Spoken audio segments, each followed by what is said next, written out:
Welcome into the recruiting rundown here on Gamecock Central. Kendall Smith and Wes Mitchell coming at you here. We hope you're all doing very well. We are excited to be here to talk some South Carolina football recruiting. Wes, before we get into it, let's check in with you. How are you doing? Good. We're great. Ready for spring ball. Ready for more spring visits. Really ready to get this thing rolling, Kendall. It's finally starting to feel like spring here in the Carolinas, which is great. We've gotten a couple 70-degree days. So, hey, we'll take it. Spring ball, then you'll be into summer. And before you know it, it is time for football season. But as we say every single week here on the recruiting rundown, it really never stops in terms of what the football program is doing. And right now, they really are in the thick of heavily recruiting a lot of these high school guys and trying to really shape out that 2026 class. And we're starting to see a lot of these official visit dates get set for these 2026 guys, and a lot of guys that South Carolina has really put a lot into over these last few months. And a name that we have talked about for quite some time now is Rodney Dunham. He's a five-star edge from here in Charlotte, North Carolina. He attends Myers Park High School. We anticipated that he would take an official visit with South Carolina West, but now he has a date actually set. So when is he coming to see the Gamecocks?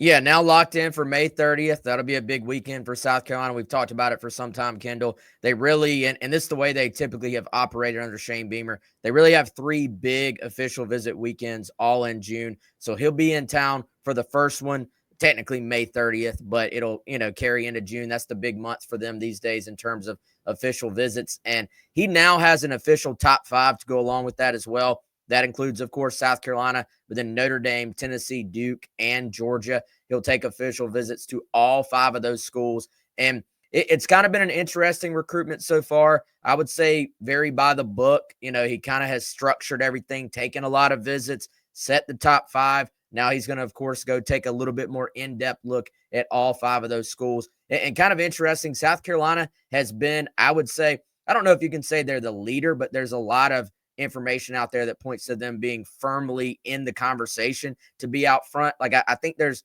a long enough time to go here that there's maybe not a true number one favorite, but South Carolina certainly should feel good about where they stand right now. It's just going to be about how do those visits go and sort of what little intricacies does he sort of, factor in the most to his recruitment as it goes along. Notre Dame has had some buzz at different points. Tennessee has had some buzz, but I do think the Gamecocks are right there in this one.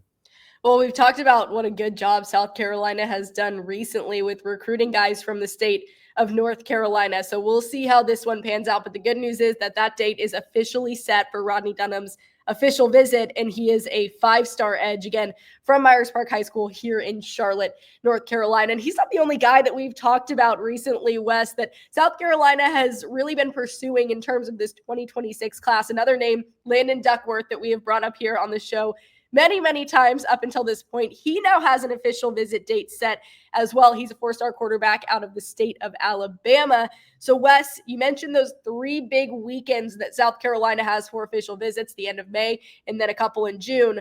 When will we see Landon Duckworth at South Carolina taking his OV? Yeah, so he's going to be June 6th, which will be the second big weekend of the summer for South Carolina. I'm not sure if there's a rhyme or reason to who comes in when and where and why and all that, but you do have, I think, talent spread out among all three of those weekends, Kendall. So, again, he'll be the second one. Another very similar situation where Duckworth had said he was going to take an official visit. We just weren't quite sure yet exactly when that would be, and now, of course, that is locked in.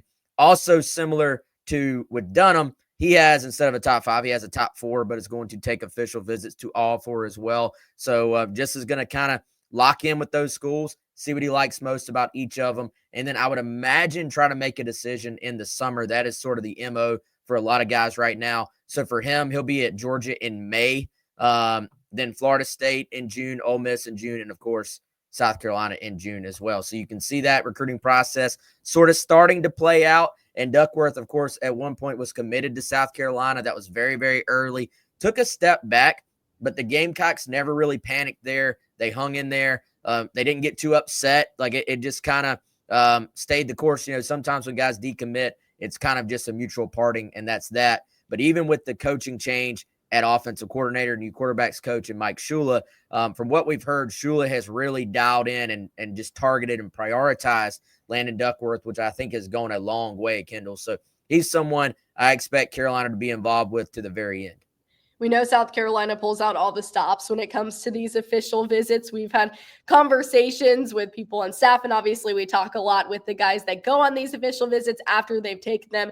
And usually we get some pretty great responses from a lot of these players that South Carolina wants to be Gamecocks. So we'll definitely keep you up to date with everything we're hearing on that end. And you can always head over to GamecockCentral.com for more. Wes actually has a list right now over on GC where he kind of goes through the guys that are expected to come for those various weekends on official visits. And obviously those lists are subject to change. We're still a couple of months out, so we'll see if there are any additions or subtractions.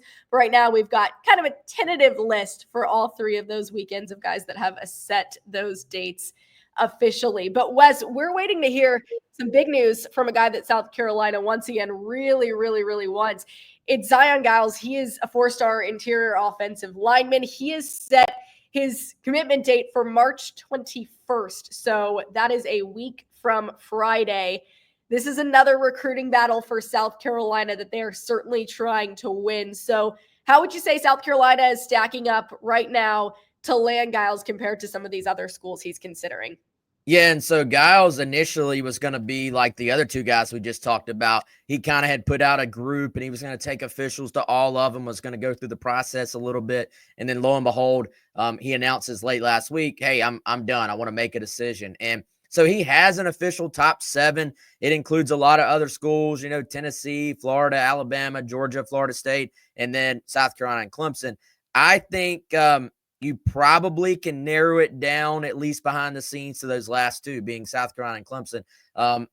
Maybe another school has his interest as well, but for the most part, this has felt like an in-state battle from the beginning. South Carolina and Clemson even offered him on the same day last summer and really have kind of battled it out throughout. He's been on a bunch of trips to each school. Both schools have prioritized him. Both schools want to win this in-state battle. Right now, as we sit here, we're doing this on March 13th. I would give South Carolina the slight edge here. I don't know if the hay is in the barn yet in terms of like a final decision. He did visit Clemson this past weekend. We'll see if he drops by South Carolina. I think that would be a telling sign if he were to drop by South Carolina at some point between now and that final decision. But South Carolina has kind of, I would say, steered the ship here for most of it. It's felt like they've had, even if it's a small advantage, but an advantage for most of the process for him. So we'll see if they can. I look at it like this. Can you get to the finish line? Now everybody knows when the final date is. Everybody knows when to get in their final recruiting pitches. So, everybody's going to make their push. But I think the Gamecocks are just in final sprint to the finish line territory at this point with Zion Giles. Next Friday, March 21st, that is when Zion Giles will tell the world where he is going to play college football. We're certainly looking forward to that.